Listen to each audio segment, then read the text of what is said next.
this video, we'll be learning how to use a GPS module with an Arduino and C++. We'll be looking at how a GPS works, how to wire up and code the Arduino to get coordinates, and as a final step, we'll be adding a few other components to this to build a device that takes in a target location and uses GPS to tell you the direction and distance to where you want to go. Let's get into it. GPS is going to be one of the most incredible things that we as a species have made. Figuring out where you are used to be a skill that our ancestors spent quite a few years mastering, but now you can do it far more precisely with a module that costs a little more than a cup of coffee. But how does it work? How does such an inexpensive and small module have the ability to locate you anywhere on the face of the Earth? Well, above you, there is a system of strategically placed GPS satellites orbiting around the Earth, about 30 of them. And these satellites are beaming out radio messages containing the exact time the signal was sent and where the satellite is. And this device just listens for those messages and does some calculations to figure out how far away each satellite is, which it calculates using the speed of light. And if you can get a signal from 4 or more satellites at once, it can figure out its latitude, longitude, altitude, and even get a very accurate time reading from the satellite's atomic clock. That is another incredible thing. This module is going to be letting your project read the time from an atomic clock in space. A very simplified example of how this locating with distances works. Imagine that I was lost somewhere in Australia, but I somehow knew that I was exactly 2,000 kilometers away from Sydney, and I also knew I was exactly 1,450 kilometers away from Cairns. If I used a little bit of math here, I could precisely find my location and know that I'm in Alice Springs. It gets a little bit more complicated in 3D space and on the face of the Earth, but it's the same idea. You know how far away the satellites are and where they are, you can find where you are. Alright, that's how it all works. Let's plug it in and start receiving those satellite signals. To follow along, you'll need this GPS module, a USB cable to plug in your Arduino. You'll also need an Arduino. We're using the Arduino R4 here, but this will also easily work on the R3, and with a bit of work, you can of course get it working on an ESP32. And you just need some jumper wires to connect this all up. You'll find links to all of these below and in the written guide, which is also linked down there. We'll start by connecting the GPS antenna to the GPS module, and I'm just going to go ahead and blue tack it to the GPS module to prevent it from dangling around and that wire possibly getting damaged. Now let's power our GPS by first connecting the ground pin of the GPS to a ground pin of the Arduino, and then we'll connect the VCC pin of the GPS to the 5-volt power output of the Arduino. You can find these pin labels on the other side of the board. This GPS module can also be powered with 3.3 volts if your project needs it. Now the GPS uses UART to send data to our Arduino. The Arduino usually uses pins 0 and 1 for UART, but it also shares those pins with the USB UART connection. So if we wanted to print data to the serial module on our computer and read the GPS module, those two things will conflict because they're sharing the same pins. So instead, we're going to be using pins 2 and 3 for UART and using software serial to mimic the UART connection. We'll look at this more later when we get into the code section. This pin conflict is actually no longer an issue on the Arduino R4, but we're just using 2 and 3 to ensure that this will work on every single Arduino Uno. Another important thing is that this GPS module uses 3.3 volt logic, which is different to our Arduino's 5 volt logic. If we send a 5 volt signal or some sort of data from our Arduino to our GPS, which is designed for 3.3 volts, we are probably likely going to damage it. In this guide, we're instead only going to be sending data from the GPS to the Arduino, which shouldn't give us any issues. So we're going to connect the TX pin of our GPS, the transmitter pin, to pin 2 of our Arduino, which will be the receiver pin. This connection is not going to damage anything because the 5 volt Arduino can read a 3.3 volt signal, and we're just going to leave it at that as it's all we need for this guide. But if for any reason you want to make the other connection, which would send data from the Arduino to the GPS, you're going to need to use a logic level converter to do so safely. Alright, we're now in the Arduino IDE where we're going to program everything. Let's plug in our Arduino and ensure that we have the correct board and COM ports selected up here. We're going to go ahead and paste in the first demo code that you can find in the written guide link below, where you'll also find all the other demo code that we'll cover in this video. Starting off, we import the software serial library, and then we set up pins 2 and 3 with that software serial library and call it GPS serial. Usually, pins 0 and 1 are used for UART connections and communicating via UART on the Arduino Uno, but with this library, we can kind of emulate that UART hardware in software. We're creating like a virtual replication of that UART hardware. This does add a bit of processing overhead to our Arduino, as it does need to emulate that in the background, but for what we're doing here, we're probably not going to notice the difference of that extra processing power that it consumes. Then we go ahead and start that software serial communication at a baud rate of 9600. That is very important because the GPS module communicates at 9600 and it needs to match it. Then we go ahead and start our regular serial connection, which we're just going to use to communicate with the serial monitor, and make sure it matches your baud rate here. We're just using 9600 again.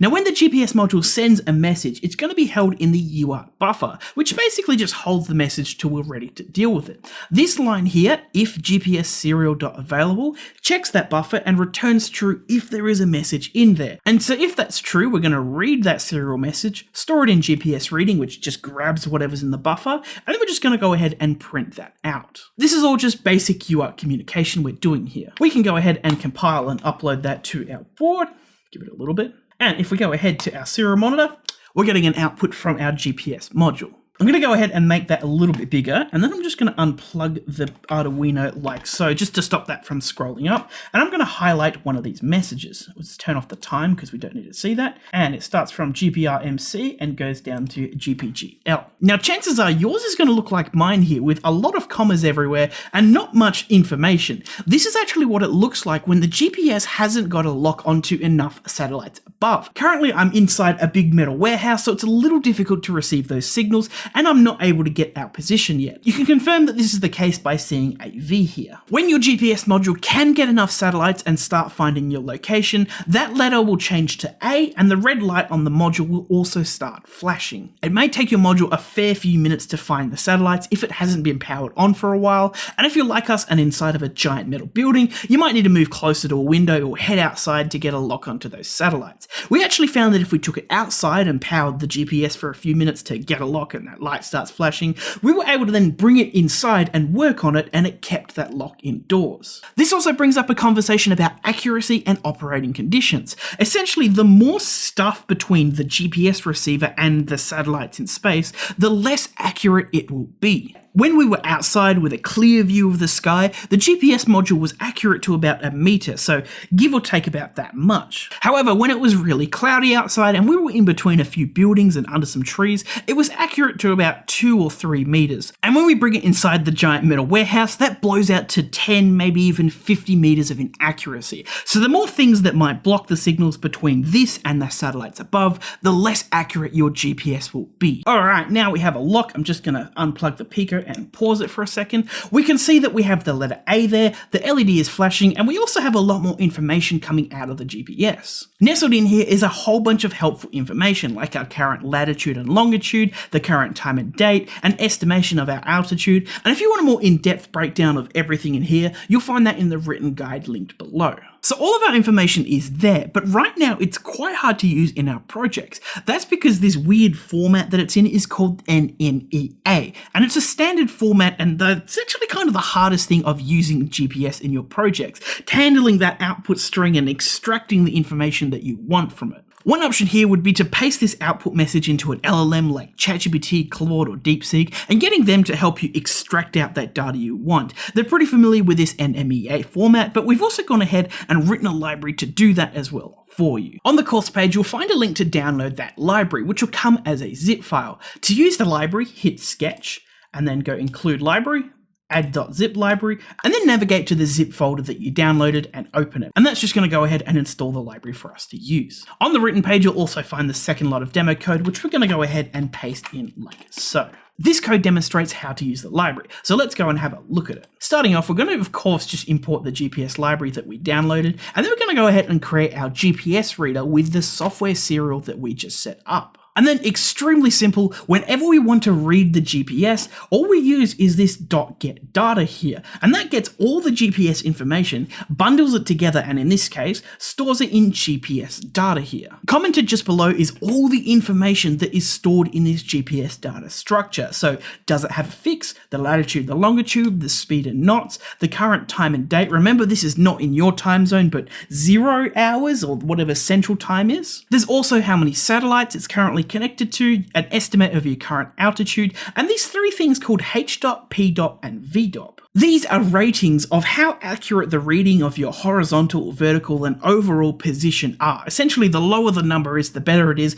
Anything under 5 is probably good enough for your project. And under that, we go ahead and print some of these out just to kind of see how we use them. So if you want latitude, you just call GPS data.latitude. If you wanted longitude.satellites, whatever, these will all print out. Whatever of this you want, you just put the dot whatever on the end and you get that information out. And if we upload this to the board, hey, we're getting some nice usable data coming out of our GPS module. Just some things to note here, the GPS only gets new data every second, so if we were to try and get data from it more than once a second like we're doing so here, it will keep outputting the old reading until it gets a new one every second. And with that, you are now able to get GPS coordinates as well as a bunch of other helpful information and add it to your project to use however you need. Before we finish though, let's do something cool with this. We're going to add a magnetometer, essentially a compass module, to figure out which direction we're pointing, as well as this OLED screen to display that information, and this AA battery pack so we can power it all. And with this, we're going to create a system that takes our current coordinates and compares it to a target coordinate and show us how far it is and which direction we need to head to get there. We are going to go through this quite quickly, so if you want to follow along or you need a hand with anything, we will cover it in greater detail in the written guide link below. These modules are I2C, and we've plugged them into the handy quick connector on the Arduino R4. If you're not using the R4, you probably need to get one of these quick connector to DuPont breakouts and manually wire it up to your board. To use the OLED and magnetometer, we're also going to need to install some additional libraries. These can be installed from the library manager on the side, and we're chasing the Adafruit MMC56X3 and Adafruit SSD1306 libraries. The magnetometer is also going to need to be calibrated by finding its maximum and minimum axis values. If you haven't already got those, we'll show you how to in the written guide. Once those things are done though, we can go ahead and paste in our third and final demo code. And if you want a breakdown of how all this code works, again, we cover it in more detail in the written guide, sorry to sound like a broken record. Before we upload this to the board though, we'll need to change a few things. First of all, ensure that you place your magnetometer calibration data here, and you also input your target latitude and longitude. You can get that data however you want, but probably the easiest way is to go to Google Maps and click on a point, and down here you'll find the latitude and longitude, and that could just be plugged straight into the code. And now we can finally go ahead and upload that to the board, which might take a while because there is a lot of things being compiled here. Another important thing is that that quick connector on the Arduino R4 uses wire 1. If you're not using the quick connector, you're going to need to go ahead and delete that and just use AND wire. And then we're going to need to scroll down to where we initialize the magnetometer. Where is it? Oh, there it is. And replace that with just wire as well. You only need to do that if you're not using the quick connector on the R4. Alrighty, let's give that a go. We should be able to just power that on. And it should take a little bit to look for some satellites. I'm going to go take it outside for a walk just to get a lock real quick. Alrighty, we have a lock. And as you can see, we now have a little device. We have an arrow here pointing to the direction of our target coordinate. We've got the distance, we've got altitude in the bottom right there. We've got our current position and the target position as well. There's something pretty cool to be appreciated here. With just a few inexpensive off-the-shelf components and a few hundred lines of code, we're able to slap together, a fun little GPS project. But to someone 50 years ago, this would be an incredible piece of technology. And 100 years ago, this would be magic. It would literally seem like magic. But all of that is thanks to the few dozen satellites in space and our GPS receiver. Well, that about wraps that up. You now know how to add a GPS to your project and get a whole bunch of other helpful information from it through that UART connection. If you made anything cool with this, or you just need a hand with anything that we covered in this guide, feel free to head on over to our community forums. We're all makers over there and we're happy to help. Till next time though, happy making.